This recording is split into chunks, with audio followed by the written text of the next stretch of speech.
भक्ति योग का मार्ग। यह नियम है कि प्रत्येक रचना के मूल में कोई न कोई रचयिता रहता है।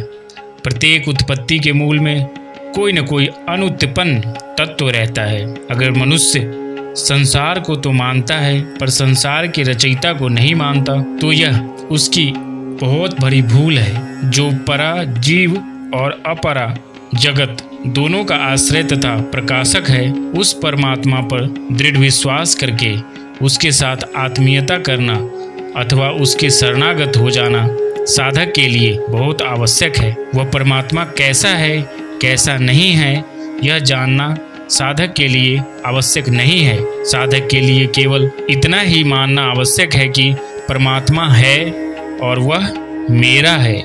उसको इंद्रिया मन बुद्धि से जाना नहीं जा सकता, प्रत्युत केवल माना जा सकता है। रचना अपने रचयिता को कैसे जान सकती है? अंश अपने अंशी को कैसे जान सकता है? परमात्मा विचार का विषय नहीं है, प्रत्युत श्रद्धा विश्वास का विषय है।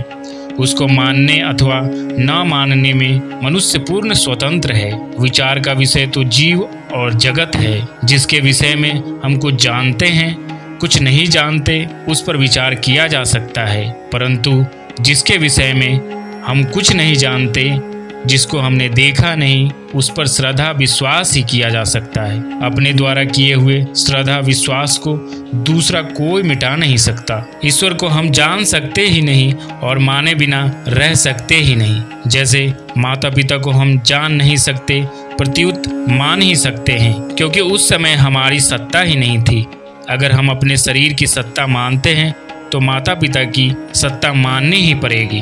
हम हैं तो माता पिता भी है, कार्य है तो उसका कारण भी है। ऐसे ही हम स्वयं हैं तो ईश्वर भी है।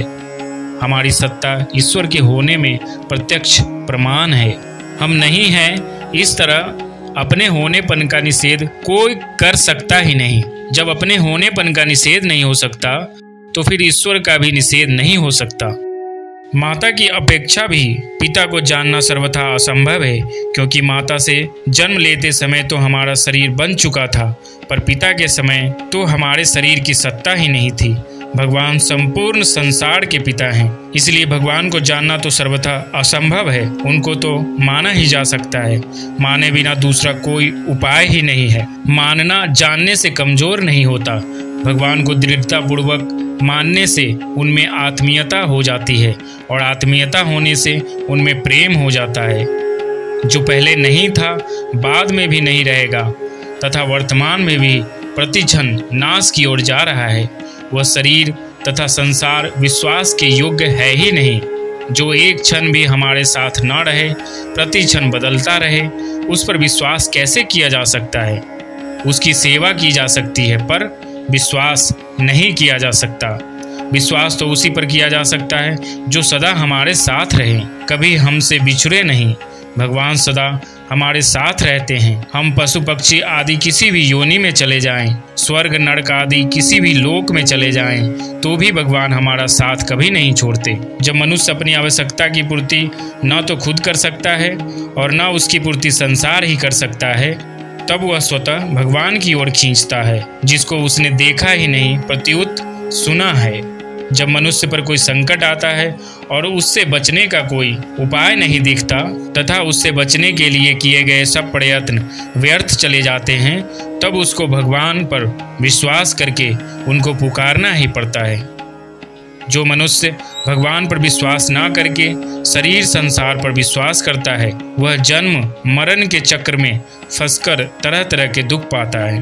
शरीर आदि पर विश्वास करने से अहमता, ममता, कामना, आसक्ति, लोभ आदि अनेक विकारों की उत्पत्ति होती है।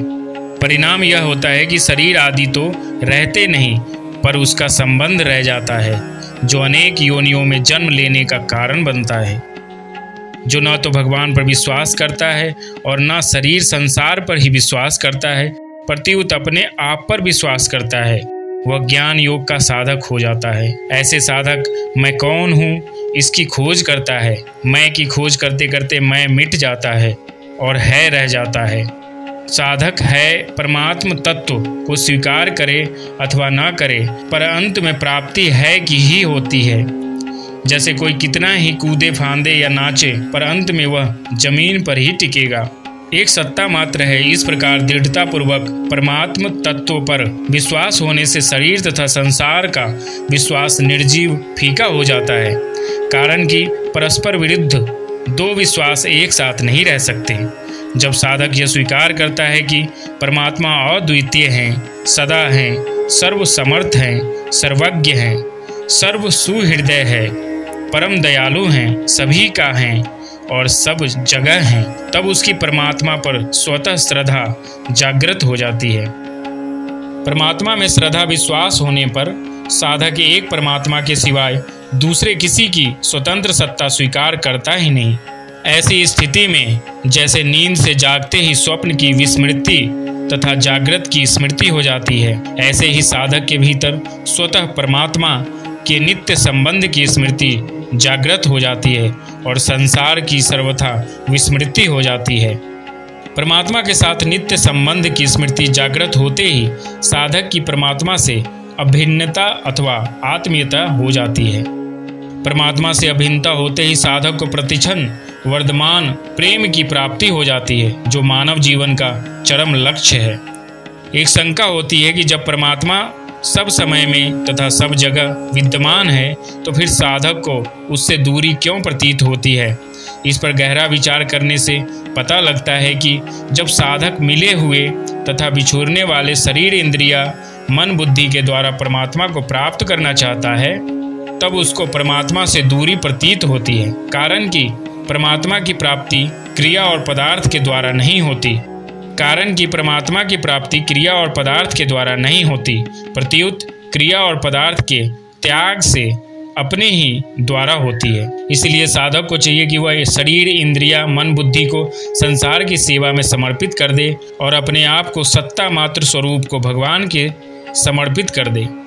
जब साधक स्वयं सब ओर से विमुख होकर एकमात्र भगवान के ही शरणागत हो जाता है, तब भगवान कृपा पूर्वक उसको अपना लेते हैं, अपने से अभिन्न कर लेते हैं। विचार पूर्वक देखें तो जो सब देश, काल, वस्तु, व्यक्ति, घटना, अवस्था, परिस्थिति आदि में परिपूर्ण है, उससे दूरी कैसे संभव है।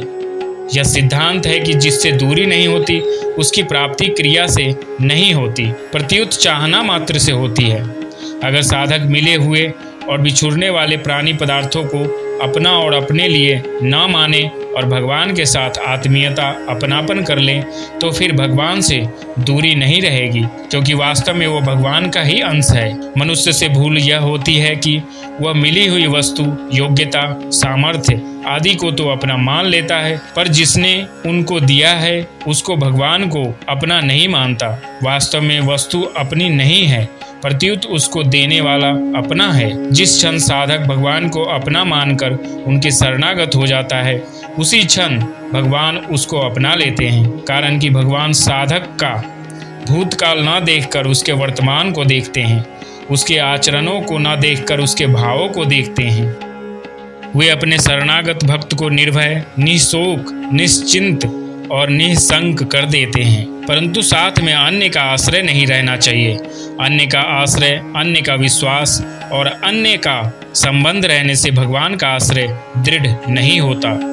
जिस मनुष्य को एक भगवान के सिवाय और कोई अपना नहीं दिखता तथा जिसको अपने में कोई विशेषता नहीं दिखती, वह सुगमता पूर्वक भगवान के आश्रित हो जाता है। भगवान के आश्रित होने पर उसको अपने लिए कुछ भी करना शेष नहीं रहता। उसके द्वारा होने वाले प्रत्येक प्रवृत्ति भगवान की पूजा होती है। भगवान के साथ संबंध केवल प्रेम की प्राप्ति के लिए ही होना चाहिए। प्रेम प्राप्त करने का एकमात्र उपाय है भगवान में अपनापन। एकमात्र भगवान को अपना मानने से प्रेम की जागृति होती है। प्रेम की जागृति होने पर अहम का सर्वथा नाश हो जाता है। अहम का सर्वथा नाश होने पर भगवान से दूरी, भेद और भिन्नता तीनों सर्वथा मिट जाते हैं। प्रेम की जागृति के बिना अहम का सर्वथा नाश नहीं होता। मुक्त महापुरुष में भी प्रेम की एक मांग, भूख रहती है। इसलिए जो मुक्ति में भी संतुष्ट नहीं होता, उसको भगवान अपना प्रेम प्रदान करते हैं। इस दृष्टि से मुक्ति भी साधन है और प्रेम साध्य है। प्रेम की प्राप्ति के बिना साधन की पूर्णता नहीं होती। भगवान ज्ञान स्वरूप होते हुए भी प्रेम के भूखे हैं। ज्ञान योग तथा कर्म योग के मार्ग से मोक्ष की प्राप्ति होने पर भी एक सूक्ष्म अहम रहता है, जिसके कारण भगवान से दूरी और भेद तो मिट जाते हैं पर उनसे अभिन्नता नहीं होती। यह सूक्ष्म अहम जन्म मरण देने वाला तो नहीं होता पर दार्शनिक मतभेद पैदा करने वाला होता है। इस सूक्ष्म अहम के कारण ही मुक्त महापुरुषों में तथा उनकी मान्यताओं और सिद्धांतों में परस्पर मतभेद रहता है, परंतु प्रेम की प्राप्ति होने पर जब वह सूक्ष्म अहम सर्वथा मिट जाता है तब संपूर्ण मतभेद मिट जाते हैं और भगवान से अभिन्नता हो जाती है। अभिन्नता होने पर एक भगवान के सिवाय अन्य किसी की भी सत्ता नहीं रहती। वासुदेवः सर्वम्।